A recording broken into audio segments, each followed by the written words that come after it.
Berakhot 12b. With regard to bowing, the Gemara relates, when Rav Sheshet bowed, he bowed all at once, like a cane without delay. When he stood upright like a snake, lifting himself slowly, demonstrating that the awe of God was upon him in the manner that he bowed and stood upright. Ha-boneh. And with regard to the formulation of the blessings, Rabbi Bar Hinana Sava said in the name of Rav, throughout the year a person prays and concludes the third blessing of the Amidah prayer with the Holy God, and concludes the blessing regarding the restoration of justice to Israel with, King who loves righteousness and justice, with the exception of the 10 days between Rosh Hashanah and Yom Kippur. The 10 days of atonement, these days are comprised of Rosh Hashanah, Yom Kippur, and the 7 days in between when one emphasizes God's sovereignty. And so when he prays, he concludes these blessings with the Holy King and the King of Justice, i.e., the King who reveals himself through justice. In contrast, Rabbi Eliezer said that one need not be exacting, and even if he said, the Holy God during those 10 days, he fulfilled his obligation, as it is stated, and the Lord of hosts is exalted through justice, and the Holy God is sanctified through righteousness. Isaiah chapter 5, verse 16. The Gemara explains, when is it appropriate to describe God in terms like, and the Lord of hosts is exalted through justice? It is appropriate when God reveals himself through justice during the 10 days between Rosh Hashanah and Yom Kippur. Yet the verse says, the Holy God. This appellation sufficiently underscores God's transcendence, and there is no need to change the standard formula. The Gemara asks, what is the conclusion that was reached about this halakha?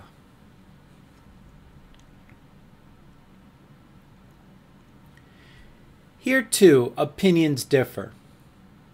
Rav Yosef said, in accordance with the opinion of Rabbi Eliezer, there is no need to change the standard formula.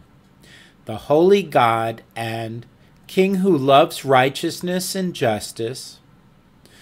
Rabbah said, in accordance with the opinion of Rav, the Holy King and the King of Justice. The Gemara concludes, the halakha is in accordance with the opinion of Rabbah.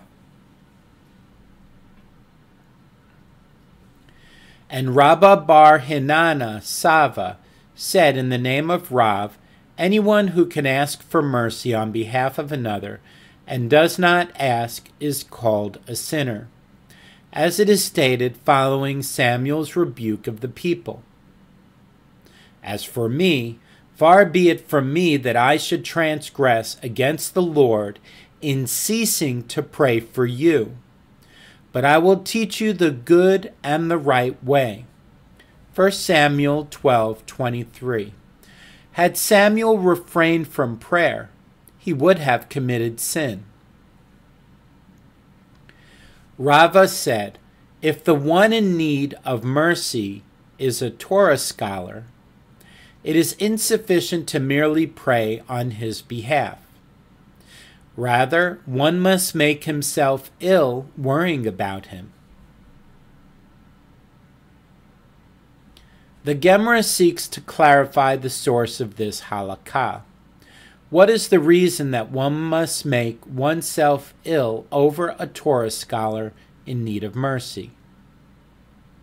If you say that it is because of what Saul said to his men, as it is written, "And there is none of you that is ill over me or tells unto me," 1 Samuel 22, verse 8, meaning that because Saul was a Torah scholar, it would have been appropriate for people to make themselves ill worrying about him. This is not an absolute proof. Perhaps a king is different. An excessive worry is appropriate in that case. Rather, proof that one must make oneself ill over a Torah scholar in need for mercy is from here. When David speaks of his enemies, Doeg and Ahithophel, who were Torah scholars, he says, "But for me, when they were sick, my clothing was sackcloth. I afflicted my soul with fasting." Psalms 35:13. One must be concerned to the extent that he dresses in sackcloth and fasts for the recovery of a Torah scholar. And Rabba bar Hinana Sava said, in the name of Rav, one who commits an act of transgression and is ashamed of it, all of his transgressions are forgiven. Shame is a sign that one truly despises his transgressions and that shame has the power to atone for his actions. Rabbi Yoshiyahu Pinto, as it is stated, in order that you remember and be embarrassed and never open your mouth any more because of your shame, when I have forgiven you for all that you have done, said the Lord God. Ezekiel 16:63.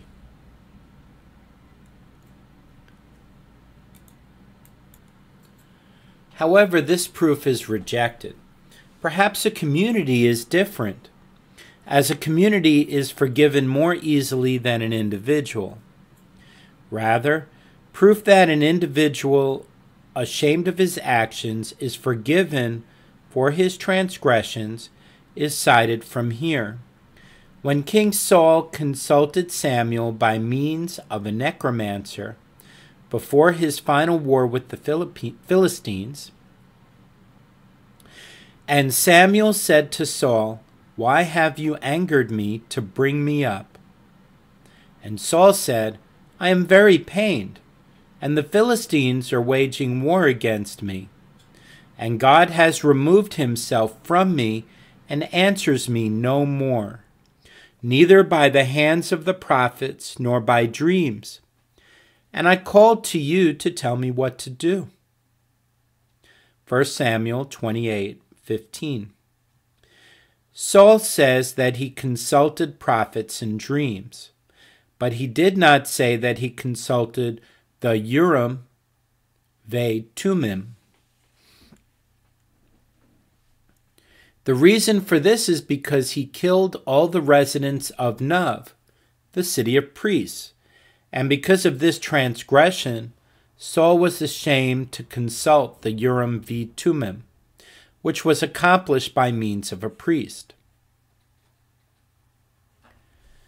The Gemara concludes, "And from where is it derived that Saul was pardoned by God in the heavens for his transgressions? As it is stated, and Samuel said to Saul, 'Tomorrow you and your sons will be with me.' 1 Samuel 28:19. And Rabbi Yohanan said, 'With me does not only mean that they will die, but also means in a statement that contains an aspect of consolation, that they will be in my company among the righteous in heaven, as Saul was pardoned for his transgressions.' And the rabbis say the proof that Saul was pardoned is derived from here. From what the Gibeonites said to David, "Let 7 men of his sons be given to us, and we will hang them up unto the Lord in the Giva of Saul, the chosen of the Lord." 2 Samuel 21:6. Certainly the Gibeonites, who were furious at Saul, would not refer to him as the chosen of the Lord. Therefore, this phrase must be understood as having been spoken by a divine voice that emerged and said the chosen of the Lord, because Saul had been pardoned for his transgressions and included among the completely righteous. The Gemara returns to the primary focus of the chapter, the recitation of Shema. Rabbi Abahu ben Zutarti said that Rabbi Yehuda bar Zevida said, "The sages sought to establish the blessings of Balaam that appear in the Torah portion of Balak, as part of the twice-daily recitation of Shema. And why did they not establish it there? Because extending Shema would place an encumbrance on the congregation, from which the sages sought to refrain." The Gemara seeks, why did the sages seek to add the blessings of Balaam in the first place? If you say that they did so because the exodus from Egypt is mentioned, as it is written therein, God, who brought them forth out of Egypt, is like the horns of the wild ram. Numbers 23:22. Certainly, mention of the Exodus is not unique to this Torah portion. Many other portions mention the Exodus as well. Let us say the portion of usury, Leviticus 25, verses 35 through 38, or the portion of weights, Leviticus 19, verses 35 through 37. As the Exodus from Egypt is written therein as well. In addition, they are brief and would not constitute an encumbrance on the congregation. Rather, Rabbi Yosei bar Avin said, the reason the sages sought to establish the portion of Balak as part of the recitation of Shema is because it is written therein, "He couched, he lay down like a lion and a lioness. Who shall rouse him?" Those who bless you are blessed, and those who curse you are cursed. Numbers 24:9. This is reminiscent of what is said in Shema, when you lie down and when you rise. On this, the Gemara asks, and if it is important to include this as part of Shema because of this single verse, then let us say this verse and nothing more. If Gemara rejects this, the Gemara rejects this. It is impossible to do this, as they learned through tradition that any portion that Moses, our teacher, divided, we too divide and read separately. However, a portion that Moses, our teacher, did not divide, we do not divide and read separately. And as stated above, the sages did not wish to institute the recitation of the entire portion of Balak to avoid placing an encumbrance on the congregation. The Gemara continues, why was the portion of ritual fringes established as part of the recitation of Shema when its content is unrelated to that of the preceding portions? Rabbi Yehuda bar Haviva said, the portion of ritual fringes was added because it includes 5 elements, including the primary reason for its inclusion: the exodus from Egypt, Milo Ho Roim, the mitzvah of ritual fringes, mention of the exodus from Egypt, the acceptance of the yoke of mitzvot, admonition against the opinions of the heretics, admonition against thoughts of the transgressions of licentiousness, and admonition against thoughts of idolatry. The Gemara clarifies. Granted, these three are mentioned explicitly. The yoke of mitzvot is mentioned in the portion of ritual fringes. As it is written, "And you shall look upon them and remember all the mitzvot of the Lord, and you shall do them." Numbers 15:39. Ritual fringes are mentioned explicitly as it is written, and they will make for themselves ritual fringes. Numbers 15:38. The exodus from Egypt is also mentioned explicitly, as it is written, "I am the Lord, your God, who took you out from the land of Egypt." Numbers 15:41. But where do we derive the other elements mentioned above? Admonition against the opinions of the heretics, admonition against thoughts of transgressions of licentiousness, and admonition against thoughts of idolatry. In response, the Gemara cites a Bereta where these elements were derived from allusions in the verse. "You shall stray neither after your hearts nor after your eyes, after which you would lust." Numbers 15:39. As it was taught, "after your hearts" refers to following opinions of heresy that may arise in one's heart. The Gemara offers a proof. As it is stated, "The fool said in his heart, 'There is no God.' They have been corrupt, they have acted abominably, there is none who does good." Psalms 14:1. The phrase, "after your eyes," in this verse refers to following thoughts of transgressions of licentiousness, that a person might see and desire, as it is stated, "And Samson said to his father, that one take for me, for she is upright in my eyes." Judges 14:3. The passage, "You shall stray after," refers to promiscuity, which in the parlance of the prophets is a metaphor for idol worship. As it is stated, the children of Israel again went astray after the Baalim. Judges 8:33. Mishnah. It is a mitzvah by Torah law to mention the exodus from Egypt at night, but some held that this mitzvah was, like phylacteries or ritual fringes, fulfilled only during the day and not at night.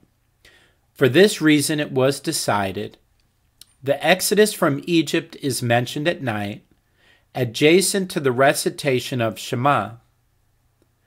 Rabbi Eliezer ben Azariah said, "I am approximately 70 years old, and although I have long held this opinion, I was never privileged to prevail, Meiri, and prove that there is a biblical obligation to fulfill the accepted custom, Ra'avad, and have the exodus from Egypt mentioned at night until Ben Zoma interpreted it homiletically and proved it obligatory." Ben Zoma derived it, as it is stated, that you may remember the day you went out of the land of Egypt all the days of your life. Deuteronomy 16:3. The days of your life refers to daytime alone.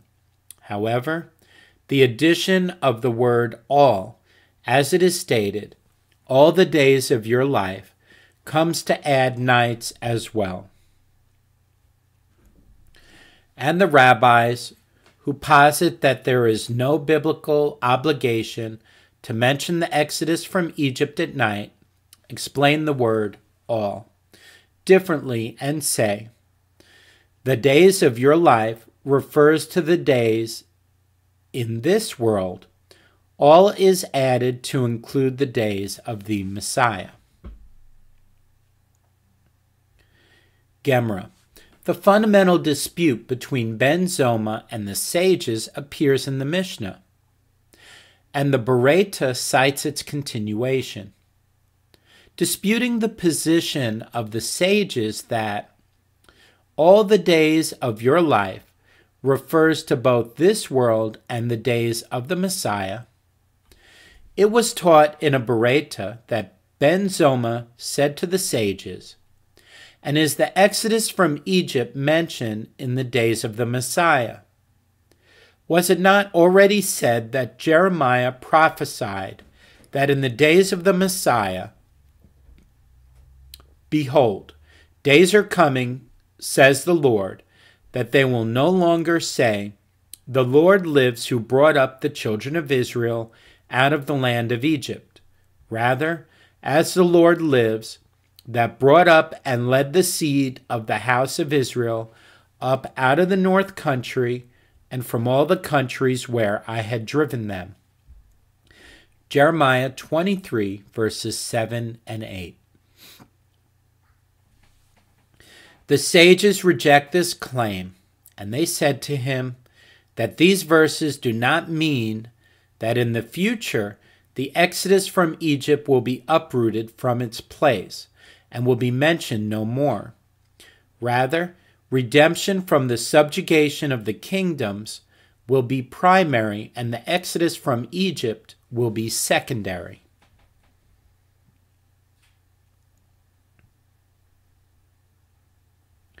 On a similar note, you say, the meaning of the expressions. It will not say, and they will no longer mention, are not absolute, as in the verse, your name shall no longer be called Jacob. Rather, Israel will be your name. Genesis 35:10. There, too, the meaning is,